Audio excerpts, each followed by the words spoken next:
Magandang umaga, lungsod ng Pasig. Handa na ba kayo? Yung mga nandito sa may likod, gising na gising po ba tayo? Yung mga nandito sa bandang kanan, kamusta po kayo dyan? Yung mga nasa kaliwa, hindi ko kayo marinig. Yung mga nandito sa harapan, medyo nahihinaan po ako. Lakasan nyo naman po ang inyong hiyawan! Huwag nating kalimutan yung mga nakatayo sa upper box. Hanggang sa general admission. Magandang umaga po sa ating mahal na lungsod. Sa lahat po ng mga kasama natin ngayon dito sa Mutya ng Pasig Mega Market. Salamat sa ating mga manininda, sa administration po natin dito, federation at lahat ng iba pang mga samahan dahil pumayag po kayo na muli po dito gawin ang kick-off ng Giting ng Pasig. Alam niyo po mula 2016, tuwing mag-uumpisa, Munsyal pa lang po ang tinakbo ko noon hanggang 2019, kasama si Kong Roman, 2022, kasama ng buong Giting ng Pasig at ngayon naman po 2025. Lagi po kami dito sa Mega Market nag-uumpisa. Kaya maraming salamat sa mga kasama natin dito. At tunay nga namang ang layo na ng narating natin bilang isang lungsod. Malalaki na ang mga pagbabago at reforma na naipakilala at na itaguyod po natin dito sa ating lungsod Pasig. Hindi ko po makakalimutan noong 2019, bumisita po, 2018 po pala yun, pagkatapos mag-file para sa 2019 na halalan. Bumisita po kami ni Kong Roman dito sa ating mega market. Siyempre, kumain po kami ng charings. Umupo kami dyan, may isa pong ali na lumapit sa akin. Mabilis lang. Nakaupo kami ni Kong, mabilis lang lumapit siya sa akin. Sabi niya, meron dyan, ano dyan? Tumakbo siya palayo. Sabi ko, ano po, hindi ko kayo naintindihan. Hinabol ko siya. Hindi ko na, banda dito po yun, hinabol ko po siya. Sabi ko, Nay, ano po yun? Basta susuportahan namin kayo, pero pasensya na, hindi kami makalantad. Alam nyo na yun, sabi niyang ganun. Hindi ko rin po makakalimutan, nasa third floor po kami ni Kong Roman sa Tianggian po natin. Itong side po yun, kung hindi ako nagkakamali. Hindi ko na maalala yung eksaktong lugar, pero third floor po yun, sigurado ako. May lumapit naman po sa akin. Isang tendera, may hawak po ng mga bilao. Sabi niya sa akin, Konsi, dahil konsyal pa lang ako nun, Konsi, pakyawin mo na tong tinda kong biko. Sabi niya ganun. Tiningnan ko yung paninda niya. Sabi ko, ate, hindi naman biko yan. Sapin-sapin yan eh. Hindi ko bibilhin yan. Sabi niya, hindi, Konsi. Secret lang. Nasa ilalim yung biko. Bawal kasi. Bawal daw magtinda ng biko sa mega market. Hindi po mabilang noong mga panahon na yun, yung napupuntahan namin ni Kong Roman, naglalakad kami sa mga barangay, iba't ibang subdivision, iba't ibang HOA, iba't ibang komunidad sa ating lungsod. Hindi lilipas sa isang araw, ang isang araw na walang lalapit sa amin na sasabihin na, pasensya na, hindi kami makasama. Kasi anak namin, scholar. Kasi pinsan ko nagtatrabaho sa City Hall. Ang sabi sa kanila, pag nakitang kasama kayo ni Roman, mawawalan daw ng trabaho, mawawalan daw ng scholar. Noong 2019, wag po sana nating kalimutan kung ano ba talaga yung pinaglaban natin. Bakit ba tayo lumaban? Bakit ba tayo sumigaw at nanindigan para sa pagbabago? Huwag po nating kalimutan na hindi po pagbabago ng pangalan lamang o ng muka ng mga politiko ang pinaglaban natin. Ang pinaglaban natin ay para sa tunay, makabuluhan, at pangmatagalang pagbabago sa lungsod ng Pasig. Fast forward, June o July 2019. Sa tulong po ninyo, nakamit natin. O naumpisahan natin yung mga pagbabago. Naalala ko po, isa sa una kong ginawa, tinanggal yung, naalala nyo dati, uso yung mga card. May nagpapauso ulit. Ano daw? Ano? Wala po. Di ba noong araw 2019, bago mag-2019, uso yung mga blue card, yellow card. Naalala niyo po yun? Kung masipag kang maglakad, o kung may kakilala ka, sigurado mas mabilis kang makakakuha ng card. Okay naman yung card kasi makakakuha ka ng benepisyo, pati sa ospital, pag may blue card, libre daw. Okay po sana.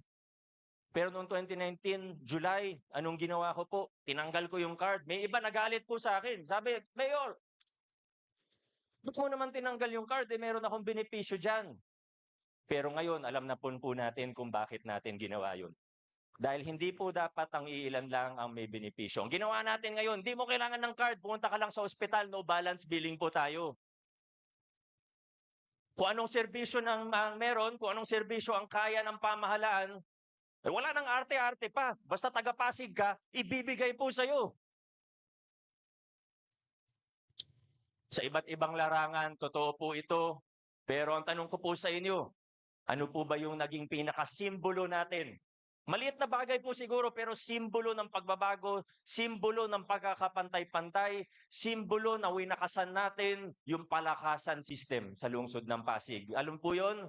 Ang ating pamaskong handog. Sino po dito bago 2019? 2018, iba sa inyo, ilang dekada na po nakatira sa Pasig. Sino po sa inyo bago mag-2019 ay hindi nakatanggap ng pamaskong handog? Ang daming nagtataas ng kamay. Yung iba, minsan meron, pag paborito, meron, pag hindi, wala. Pag nakaaway mo yung mga nakaupo, nga. Pero ngayon po, ang ginagawa natin mula 2019, binabahay-bahay po natin. Muli po, simbolo lang po yan.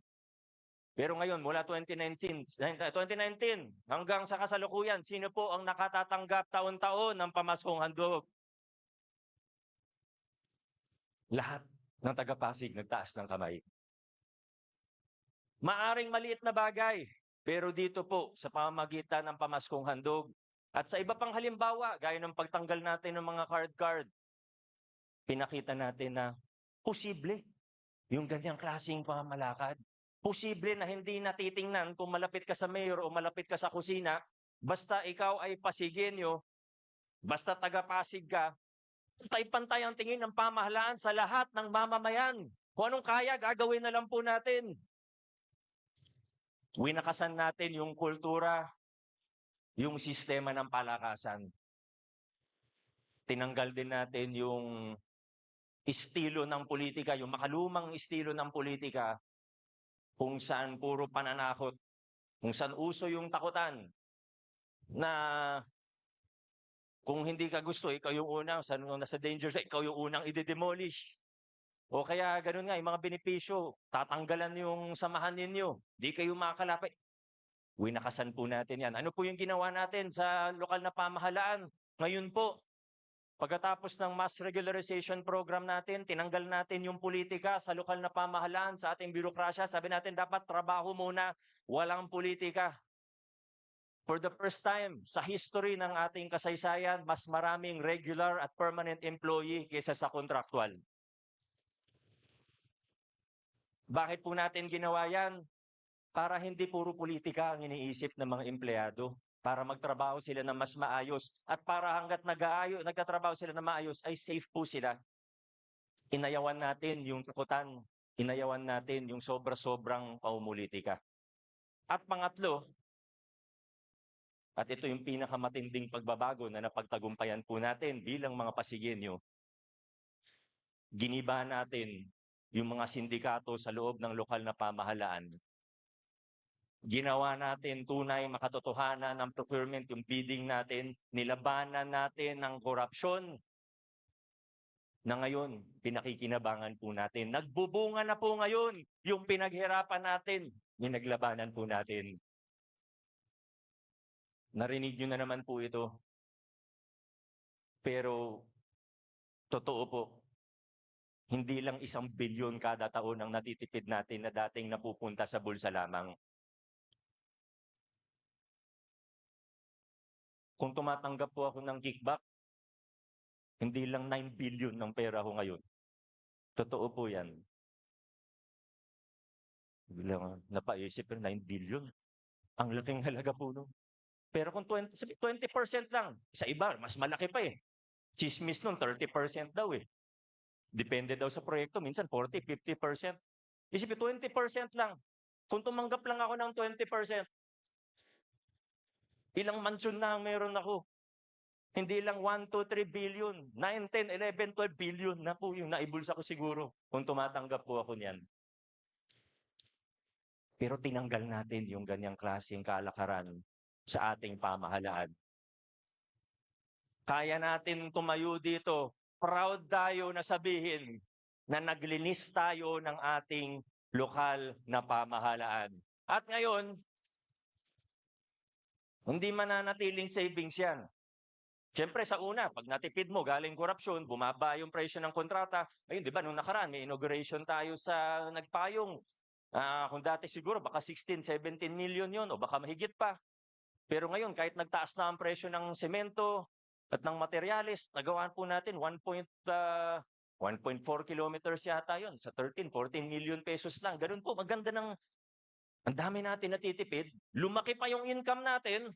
Hindi tayo nagtaas ng buwis. Dito sa palengke, nagbaba pa tayo ng buwis. Nagbaba pa tayo ng charge natin. Malaki po.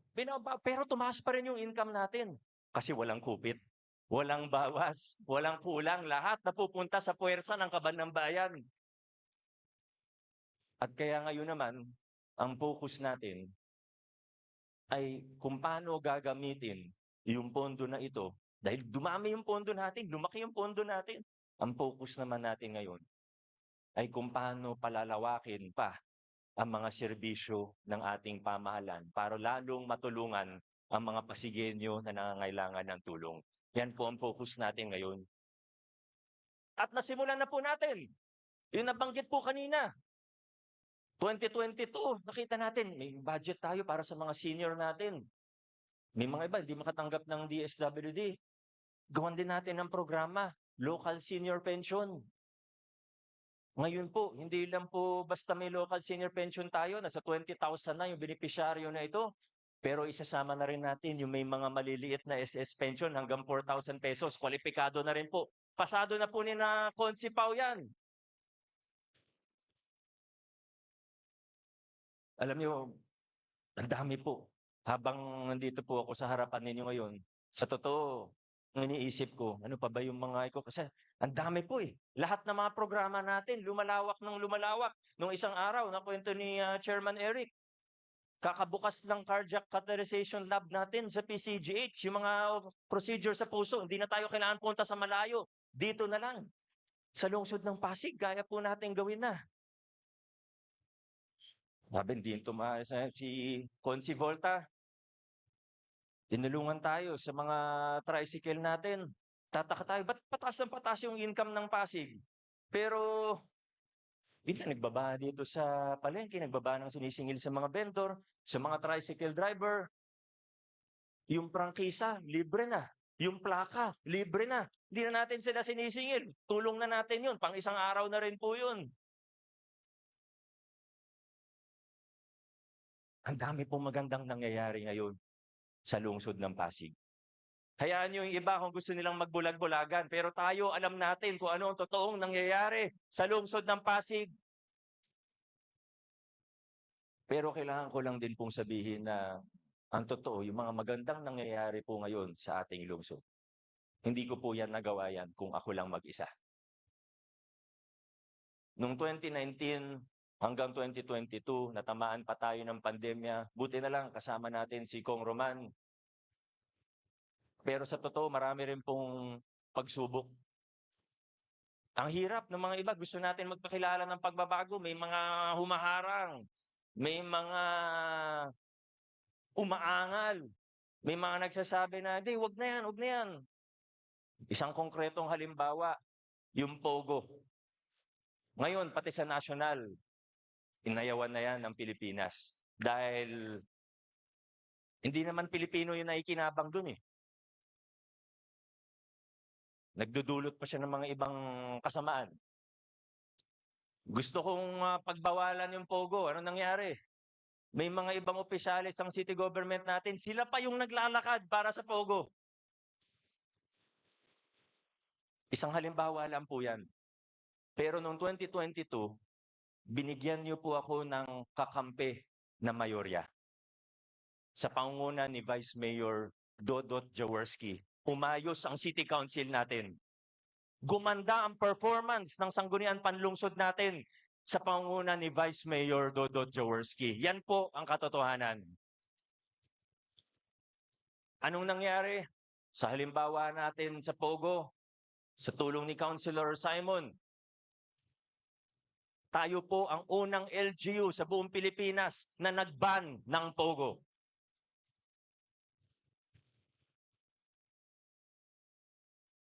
Binigyan niyo po kasi ako ng mga kasama, ng mga kasangga na hindi lang basta magpapalukluk sa pwesto o hindi aligned sa vision natin. Kailangan nagkakaisa tayo. Hindi pwedeng isang barko, dalawang direksyon. Hindi pwedeng isang eroplano, dalawang direksyon. Kailangan iisa po ang direksyon natin. Tungo sa ikauunlad, tungo sa pagtataguyod ng mga prinsipyo ng mabuting pamamahala.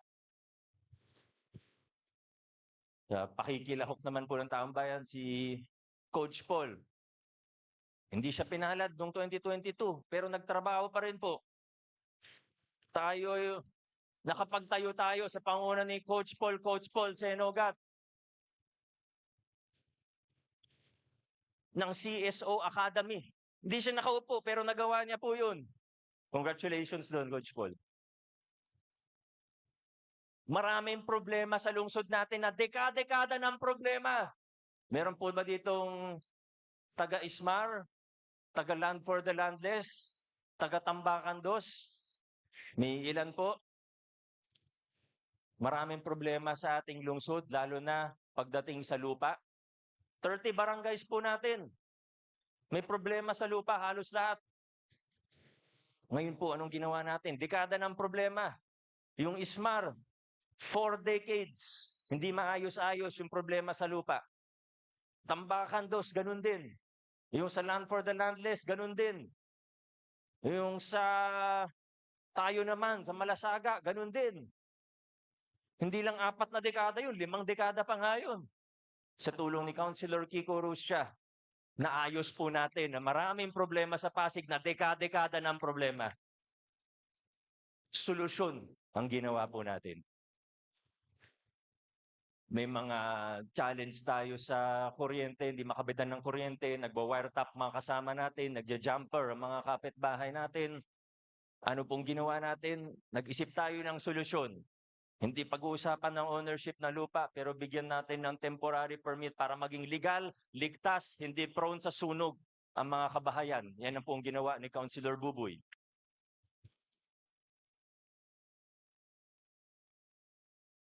Pagdating sa solo parents natin, di ba may batas po yung nasyonal. Pero sa totoo, ilang LGU pa lang naman depende rin sa kakayahan at prioridad ng LGU. Pero tayo po ang isa sa una na LGU na nagbigay ng solo parent allowance na 1,000 pesos per month. Sa tulong ni Councilor Angelo, may proposal pa siya ngayon na magbigay din ng tulong para sa mga bedridden natin na persons with disabilities.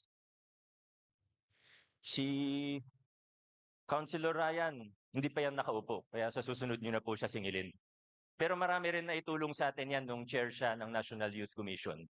lalo na sa programa para sa mga kabataan po natin. Pagdating naman po sa anong gusto mong ikwento ko? Sa Delilah.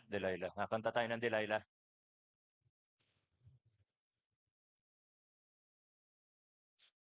Pagdating naman po sa pagpapatupad ng iba't ibang ordinasyon, sa pagdating sa mga budget, ito po, mga barangay officials pala, maraming salamat sa mga barangay officials na dumalo. Mabuhay po kayo, salamat po sa suporta. Ngayon, budget ng city, budget ng mga barangay, kitang-kita po natin. Inilalahad po natin, walang tinatago. Dati, ito tanong ko, ngayon, may mga namumuna, pag may mga nakikitang project, pagtingin nila, dapat ito yung unahin, bago yan. Pinakikinggan naman natin ang feedback ng bawat isa. Pero, ang magandang tanungin din po sa kanila, nung sila yung namumuno, nung sila yung namamayagpag, di ba hindi naman natin alam kung magkano yung mga project? City Hall na lang po. Ngayon, alam nyo exact, panoorin nyo na lang yung video tungkol sa City Hall. Ibang usapan yun. Pero ngayon, kitang-kita nyo, nakapaskil pa nga kung magkano.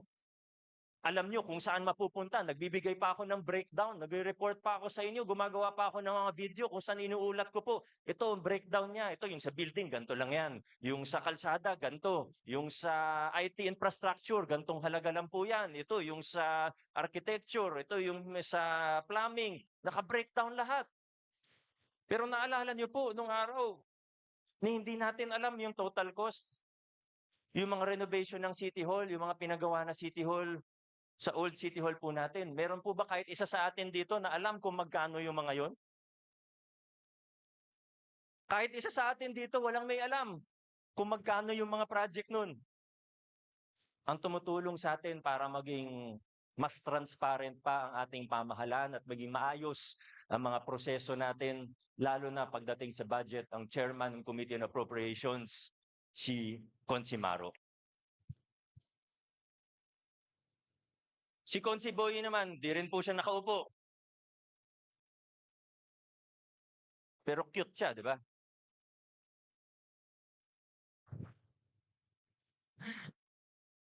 Ang laki din po ng naitulong sa atin, kahit di pa siya nakaupo, nagbo-volunteer na siya madalas eh. Pati sa edukasyon, siyempre kailangan ko rin na batiin ang kanyang ina na si Councilor Cory. Councilor Cory, si former Councilor Edith, nandyan din pala. Si Consi Cory, siya rin po yung tumulong sa atin para mapalawak yung scholarship. 11,000, 12,000 noong 2019, yung scholarship program natin. Isipin nyo ngayon, nasa 25,000 na yung scholar ng lungsod ng Pasig.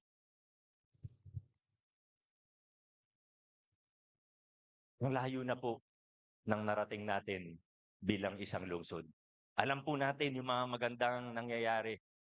Kaso sa pagbabago at sa pagpapatuloy ng pagbabago, hindi naman po talaga may iwasan na yung mga iba ay ayaw nila yung pagbabago. Ang tanong, bakit? Kayo naman po siguro makakasagot niyan. Pero kung ako ang tatanungin ninyo, siguro kasi mas nakikinabang sila dun sa lumang kalakaran. Wala naman tayong bagong kalaban eh. Yan naman ang totoo, wala tayong bagong kalaban. May iba medyo bago sa paningin natin, pero nandun din naman sila noon.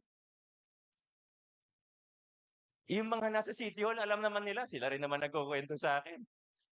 Sila naman na yung nagyayabang dati na sila yun.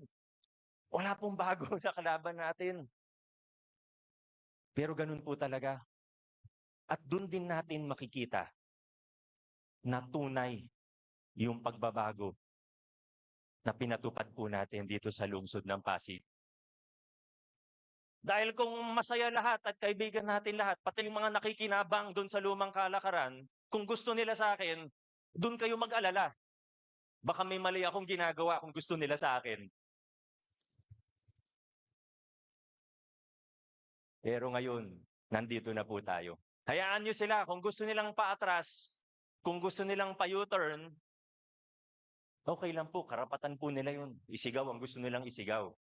Pero tayo mga Pasigenyo, tayo sa lungsod ng Pasig. Hindi tayo aatras, paabante, pasulong, pasugod ang mga Pasigenyo. Kasama si Congressman Roman Romulo, Vice Mayor Dodot Jaworski at ang mga konsehal ng Giting na Pasig. Tuloy-tuloy tayong lalaban para sa kinabukasan ng ating mahal na syudad. Maraming salamat mga Pasigenyo. Mabuhay ang lungsod ng Pasig. Maraming salamat. Vote straight, Giting ng Pasig. Hindi pa po ako tapos magsalita. Biro lang po. Panghuli na lang po. Wag na wag po nating kakalimutan. Ibubulong ko na lang po. Vote straight, Giting ng Pasig. Maraming salamat, lungsod ng Pasig. Mabuhay ang ating mahal na lungsod. Muli, number 4 sa Balay!